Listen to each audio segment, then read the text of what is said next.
If you want to manifest anything, आप चाहते हैं कि एक बार मैं सोचूं और बस वो चीज़ पूरी हो जाए, चाहे वो काफ़ी समय से आप चाह रहे हो या फिर रिसेंटली आपकी न्यू विश हो, if you want to manifest that, तो ये सक्सेस स्टोरी आपको हेल्प कर सकती है। ये सक्सेस स्टोरी इस बारे में है कि एक बार किसी ने कुछ चीज़ सोची और वो पूरी हो गई, दैट्स जस्ट एक बार। और मज़े की बात यह है कि ये चीज़ मैंने अपनी पर्सनल लाइफ में भी एक्सपीरियंस की है, अपने फ्रेंड्स के लाइफ में भी ये होते हुए देखा है। This thing really works. तो ऐसी क्या बात है, ऐसी क्या चीज़ है कि एक बार सोचने से ही सारी विशेस पूरी हो जाती, इतनी आसानी से, इतनी क्विकली? वो हम समझने की कोशिश करेंगे छोटी सी सक्सेस स्टोरी में, ठीक है। तो ये सक्सेस स्टोरी मैं द सीक्रेट की वेबसाइट से पढ़ रही हूँ। स्टोरी सेंडर का नाम है एमी।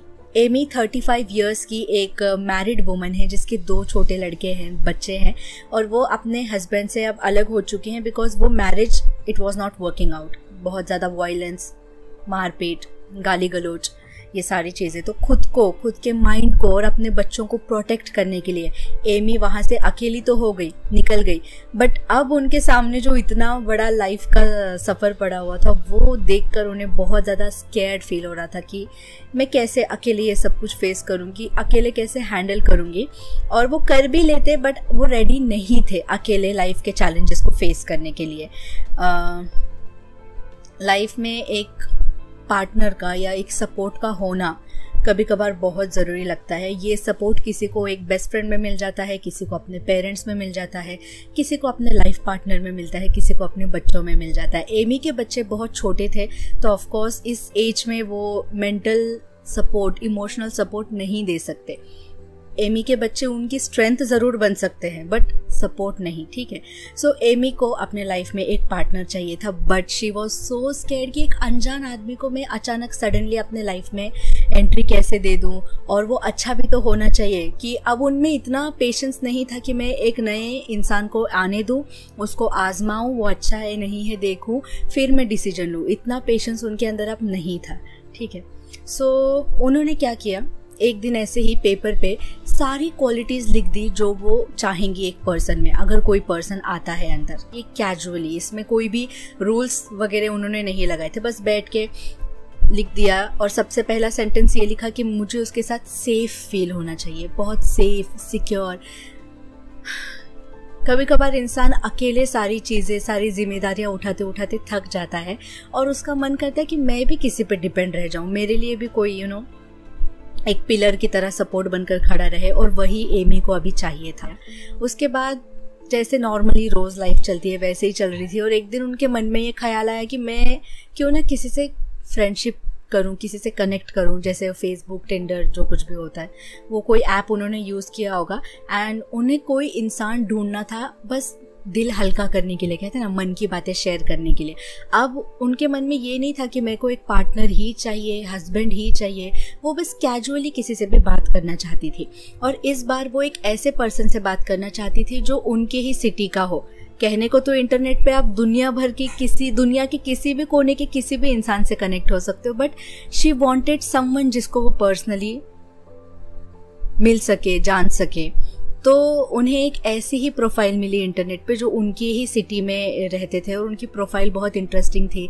इन्होंने मैसेजेस भेजे, बात होना शुरू हुई, और बातों पे उनकी वाइब्रेशंस मैच हो गई, यानी इतना अच्छा बॉन्डिंग हो गया उनका कि वो चैटिंग से कॉल पे शिफ्ट हो गए, और उनका सेकंड कॉल लगभग 6 घंटों तक चला। And that is the best thing ever, क्योंकि अगर बिना एफर्ट किए, बिना मेहनत किए, जबरदस्ती और बोलो और बोलो और बोलो, ऐसे किए बिना अगर इतना लंबा कॉल चल रहा है, मतलब कितनी अमेजिंग बॉन्डिंग हो गई होगी। और कभी कभार क्या होता है पता है, सालों तक आप किसी इंसान के साथ रहते हो फिर भी यू डोंट फील श्योर कि यही वो पर्सन है क्या। फिर हम सोचते चलो अब इतने साल आ गए तो एडजस्टमेंट कर लेते, ये एक अलग फीलिंग होती है। बट कभी कभार क्या होता है, किसी इंसान के मिलने के थोड़े से समय में ही, लाइक 1-2 महीने में, 3 महीने में इतनी अच्छी बॉन्डिंग होती है कि यू आर लाइक बस यही वो पर्सन है जिसके साथ मुझे अपनी लाइफ स्पेंड करनी है। हर एंगल से वो आपको सही लगने लगता है। तो यही वो पर्सन एमी के लिए बन गए थे। अब 3 साल हो चुके हैं एमी उस पर्सन के साथ रह रही हैं। आगे उन्हें क्या करना है, क्या नहीं करना है, शादी एंड ऑल दैट, ये उनका डिसीजन है जो वो लेंगी अपनी लाइफ में। एंड लाइफ जीने के लिए शादी करना ही है ऐसा ज़रूरी नहीं है। लाइक अगर वो पर्सन एज अ फ्रेंड भी एमी को सपोर्ट करे, इमोशनली उनकी बातें सुनने के लिए उनके साथ रहे, तो भी एमी की लाइफ बहुत अच्छे से बीतेगी। एमी जब क्वालिटीज लिख रही थी ना, तो उनके मन में आया था कि ऐसे किसी इंसान से मैं मिली ही नहीं हूँ जिसमें ये सारी अच्छी क्वालिटीज हो, तो पता नहीं ऐसा इंसान मिलने में थोड़ा समय लगेगा शायद, ऐसा उनके मन में था कहीं ना कहीं, बट वो इंसान मिल गया उन्हें and she is so happy right now. क्या किया इन्होंने उस पूरे स्टोरी में? दुनिया भर की टेक्निक्स नहीं, कुछ नहीं, अपने आप को इतना परेशान नहीं किया उन्होंने कि ओ शिट मेरी टेक्निक्स काम नहीं कर रही, अब मैं क्या करूं, मैं गलत कर रही हूं क्या, ये सब सोच के वो परेशान भी नहीं हुई। बस एक बार उन्होंने लिखा एंड डन। ये चीज़ मेरे और मेरे फ्रेंड्स के साथ भी हो चुकी है।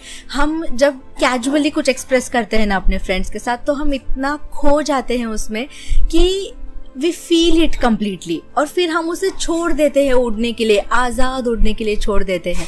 लेट गो वाले वीडियो में मैंने बताया ना कि हमारी विश एक बर्ड की तरह है, अगर हम उसे पूरी तरह उड़ने देंगे तो वो फ्रीली उड़ेगी, यानी सक्सेसफुल होगी।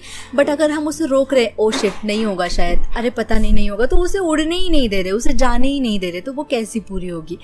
तो इसी तरीके से बस सोचना है, फील करना है एंड बस।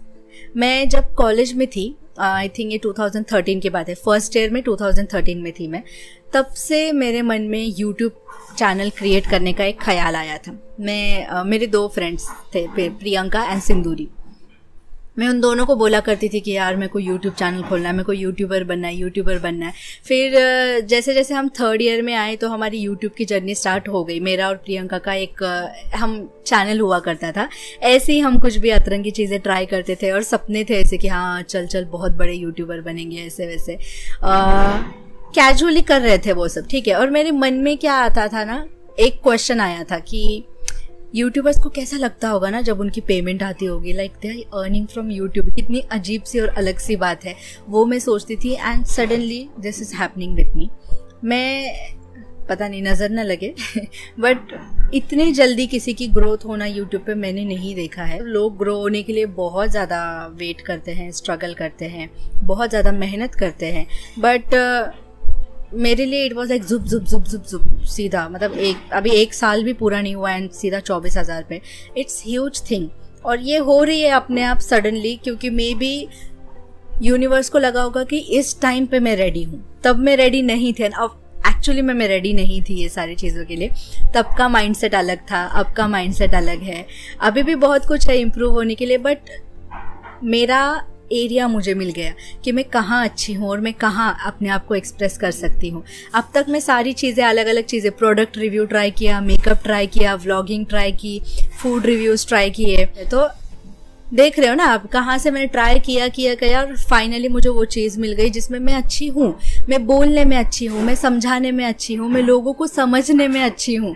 तो वही चीज़ें मैं कर रही हूँ एग्जैक्टली यहाँ पे। और मेरी जितनी भी आइडियोलॉजीज़ है, मेरी जितनी भी थिंकिंग है, ये सब मैं दूसरे वीडियोस में नहीं एक्सप्रेस कर पाती। और मेरे को एक्चुअली दिल से मेरे को कुछ ऐसा चैनल चाहिए था जहाँ पे मैं बस आऊँ, बैठूँ और दिल खोल के मैं बस बातें करूँ। मुझे स्क्रिप्टेड चीज़ें अच्छी नहीं लगती, तो that's what I am doing here. तो इस तरीके से चीज़ें पूरी होती हैं, बस आप फील करके सोच के छोड़ देते हो और उसे पूरा होना ही है। इस केस में क्या हो रहा है कि हम किसी भी तरीके का उस पर प्रेशर नहीं डाल रहे, ना डाउट्स का, ना एक्सपेक्टेशंस का, ना वेटिंग का, किसी भी चीज़ का प्रेशर नहीं है और वो चीज़ पूरी हो रही है अपने आप। तो यहाँ से सीखने वाली बात यह है, सोचो, फील करो, आसमान में देख के हंसो। वो एक फीलिंग होती है ना, यस मुझे वो मिल जाएगा, एंड लीव इट, छोड़ दो। यानी वो सपना तो आपके मन में हमेशा रहेगा, सपने को मत छोड़ो। वो पूरा होने की आशा है ना, अटैचमेंट, उस अटैचमेंट को हमको लेट गो करना है। लेट गो का मीनिंग ही ये है कि उस विश से जुड़ी हुई अटैचमेंट को हमें दूर करना है। पर जब हम सोच रहे हैं ना, तो पूरे डिटेल में, पूरे अच्छे तरीके से उसे सोचना है। और मुझे ये भी लगता है कि अगर हमें इस प्रोसेस को स्पीड अप करना है, यानी कि अभी यूट्यूबर में लेट बनी तो मेरे को जल्दी बनना होता, तो मुझे और ज़्यादा अच्छे से उसके बारे में सोचना चाहिए था और ज़्यादा एक्शंस लेने चाहिए थे, तो वो जल्दी हो जाता, ठीक है। बट आई बिलीव कि जब जो होना है तब वो होता है, सही टाइम पे होता है, अच्छे के लिए होता है। और मैं पूरी तरह ट्रस्ट करती हूँ इस पूरे ब्रह्मांड को, इस विश्व को, और मैं छोड़ देती हूँ, अपने आप को ही छोड़ देती हूँ मैं कि लो भाई आई एम सरेंडरिंग, जो करना है वो करो। बट मेरी एक्सपेक्टेशंस क्लियरली मैं बता देती हूँ कि मुझे ऐसा ऐसा ऐसा चाहिए बस। और जो राइट चीज़ें हैं मेरे लिए वो 100% होती है। जो चीज़ों के लिए मैं रेडी नहीं हूँ या अभी सही टाइम नहीं है, वो नहीं होती है। So take the manifestation process very simple, casual. Law of attraction बहुत सिंपल है। बस हमने कुछ चीज़ें जो अपने मन में भर रखी हैं सबकॉन्शियस माइंड में, उन्हें डिलीट करके नई चीज़ें अपने मन में भरनी है। जैसे बचपन से जो लोनली वाली फीलिंग मेरे अंदर चलते आई है, I am lonely lonely lonely lonely, सब लोग होते हुए भी लोनली, वो लोनली धीरे धीरे मेरा लाइफस्टाइल बन गया। तो और ज़्यादा वो वाली फीलिंग, तो मैं किसी के भी साथ रहूँ, किसी के भी साथ, आई फील अलोन। तो ये क्या है, ये एक एग्जाम्पल है बचपन से बैठी हुई चीज़ मन में। अब इसमें मेरा कोई दोष नहीं है, बैठी हुई है चीज़, है ना।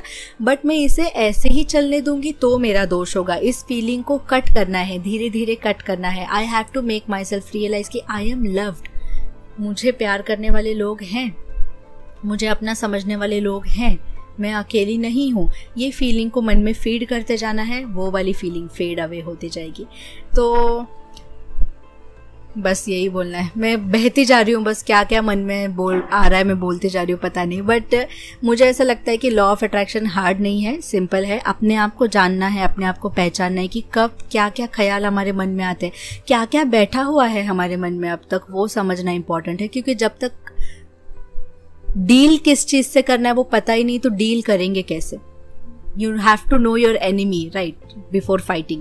तो वैसा ही वाला कोई किस्सा है। Know yourself, observe yourself, notice yourself, and सब कुछ सिंपल हो जाएगा। Thank you so much for watching, listening and understanding me. I'm grateful to you. Sayonara. आज मैं चाइनीज लग रही हूँ वैसे, रुको बताती हूँ।